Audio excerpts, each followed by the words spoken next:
पहली गवाही सिस्टर अलवीना दी है। हालेलुया। इस सिस्टर अलवीना ਹਨ ਲੰਮਾ ਪਿੰਡ ਤੋਂ ਆਏ ਹਨ। इस सिस्टर अपने भतीजे की गवाही ਦਿੰਦੇ ਹਨ और इस सिस्टर ਦੱਸਦੇ ਹਨ कि इन्हां दा भतीजा है वो 10 साल ਦਾ है और पिछले काफी समय तो ਉਹਦੇ पेट ਦੇ ਵਿੱਚ बहुत ज्यादा दर्द ਰਹਿੰਦਾ ਸੀ और ਜਦੋਂ ਇਹਨਾਂ ਨੇ ਉਸ ਬੱਚੇ ਦੀ ਸਕੈਨਿੰਗ ਕਰਵਾਈ ਤਾਂ ਇਹਨਾਂ ਨੂੰ ਪਤਾ ਲੱਗਿਆ ਕਿ ਉਸ ਬੇਟੇ ਦੇ पेट ਦੇ ਨਿਚਲੇ ਹਿੱਸੇ ਦੇ ਵਿੱਚ ਇੱਕ ਫੋੜਾ ਸੀ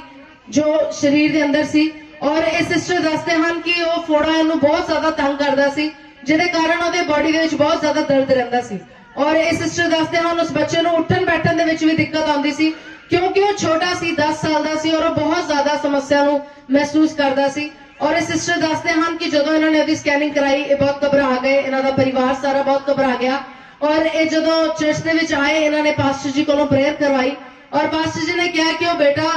बिल्कुल ठीक हो जाएगा ਉਹਨੂੰ ਕਿਸੇ ਆਪਰੇਸ਼ਨ ਦੀ ਲੋੜ नहीं है और परमेश्वर ही ਉਹਨੂੰ छू के चंगा करेगा और इस सिस्टर ਦੱਸਦੇ ਹਨ कि ਜਦੋਂ पास्टर जी ने ਉਹਦੇ ਲਈ प्रार्थना की उस तो बाद उस बेटे का जो फोड़ा सी अंदर ही अंदर सुक गया और पूरी तरह गायब हो गया हुण बेटा बिल्कुल ठीक है पेट में कोई भी दर्द नहीं है ये परमेश्वर का धन्यवाद करते हैं कि परमेश्वर ने इन्हां दे भतीजे नूं छू के चंगाई दी है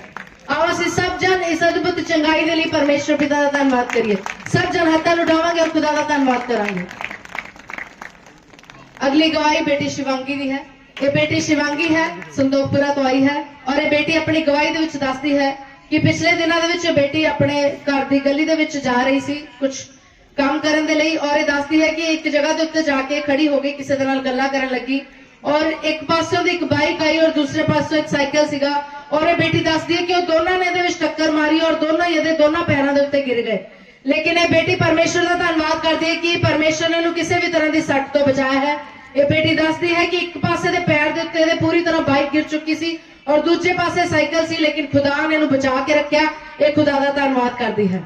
सब जन असीं हत्थां नूं उठावांगे और खुदा दी इस प्रोटेक्शन दे लई परमेश्वर का धन्यवाद करांगे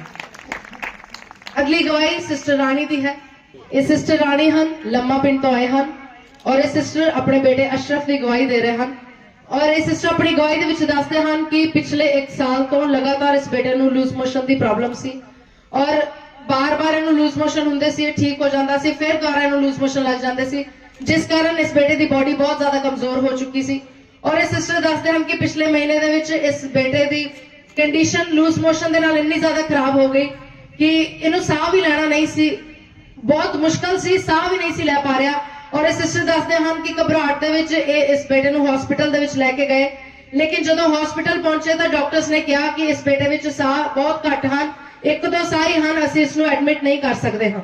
और इस सिस्टर दसदे हैं कि डर गए घबरा गए और फिर दोबारा इन्होंने दूजे हॉस्पिटल दे विच इसनूं लैके गए और उस जगह के उत्ते भी हॉस्पिटल वाले ने इस बेटे नूं एडमिट करने तो मना कर दिता डॉक्टर्स ने कहा कि इहदे विच साह नहीं है और असीं इसनूं एडमिट नहीं कर सकते हाँ और ये बहुत ज्यादा घबरा गए और इन्होंने चर्च दे विच फोन किया और पास्टर जी ने जो फोन चुकिया इस बेटे के लिए प्रार्थना की और दोबारा ये तीसरे हॉस्पिटल दे विच गए